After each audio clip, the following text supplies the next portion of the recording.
Welcome to the crazy planet. When aliens fly past here, they lock their doors and check their pockets. No, I'm only kidding. Latest news that jumped out over the last 24 hours. Prime Minister Netanyahu found his voice again. He has rejected President Trump's proposal to include Turkey in the International Stabilization Force for Gaza. The potential involvement of Turkish companies in Gaza's reconstruction remains highly uncertain. Makes complete sense since Turkey mixes no bones about the fact that it hates Israel, stands 100% behind Hamas, and thinks October 7 was a great thing that was achieved. Now America wants them involved because Erdogan is a great man, so great, so important. No, it's a good thing Netanyahu scrounged up all the guts that he had left to use against Trump on this one point and say, no, we cannot have Turkey involved in any way in any Gaza reconstruction. What are they going to come reconstruct? The tunnels, the weapons. Then, moving further abroad, North Korea has fired ballistic missiles towards the east, according to Seoul. They carried out their first ballistic missile test in 5 months on Wednesday, days before US President Donald Trump and other leaders are expected to meet in South Korea ahead of a major regional summit. South Korea's military detected multiple suspected short-range ballistic missiles launched from an area south of Pyongyang, the North Korean capital. So the fish wars continue. That is, North Korea firing missiles into the ocean non-stop, and the fish councils of the deep are still trying to understand what they did to receive all these ballistic missiles fired at them. What is this about? Interesting. Ayatollah in Iran to Trump. Think you destroyed our nuke program? Dream on. Iran's supreme leader mocks President Trump and rejects US demands that Tehran abandon their uranium enrichment program. The American president boasts, "We bombed Iran's nuclear program and destroyed it," Khamenei wrote. Okay then, keep dreaming. That's like them going, hey, Big Don, bring it. We're not scared of you. Where's your B-2s? I don't see no flying Doritos of death. Maybe we'll see them in action again very soon. It would appear that Israel and America are gearing up for round 2 with Iran, and it would appear that the madman running Iran is ready for round 2 as well.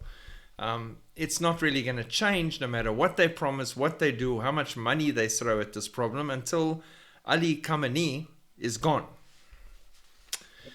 US city grants mosques preliminary approval to broadcast their call to prayer over loudspeakers. Noise cancelling headphones, Waltons, Amazon, maybe get a pair.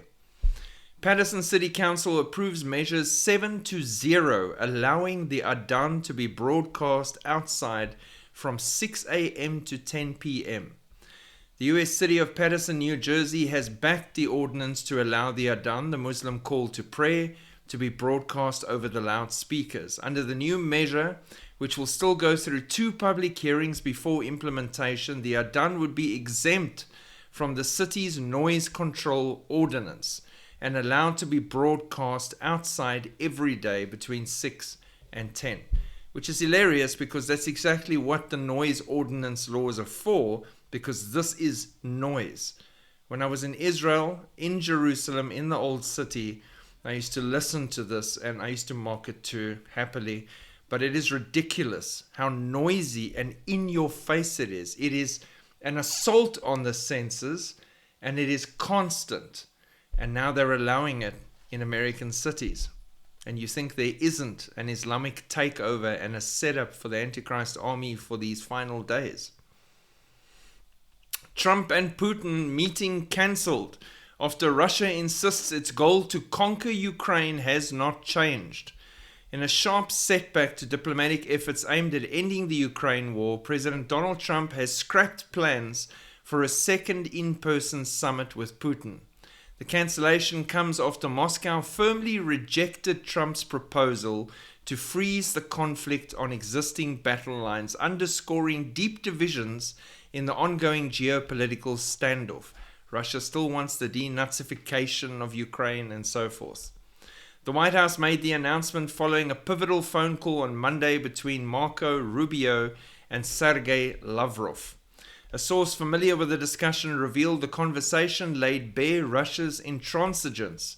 The call demonstrated the Kremlin's unwillingness to commit to Trump's strategy for peace, highlighting Moscow's steadfast refusal to entertain any concessions. So Trump's having a bad week. Moscow is throwing water on his little plan for peace in Ukraine, which should have really done that president of peace thing for him and made him feel great. That's not happening. Then Netanyahu dares to tell him that Erdogan, the great Erdogan, the wonderful Erdogan, is not welcome in the whole Gaza reconstruction. So there's that whole thing. So he's getting a lot of no's this week. And that on top of the trouble at home in America and with the different political parties. So yeah, rough week for the Don. But we'll see what happens and how it gets handled and what the future holds. But interesting times nonetheless.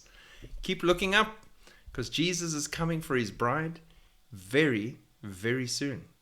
Shalom.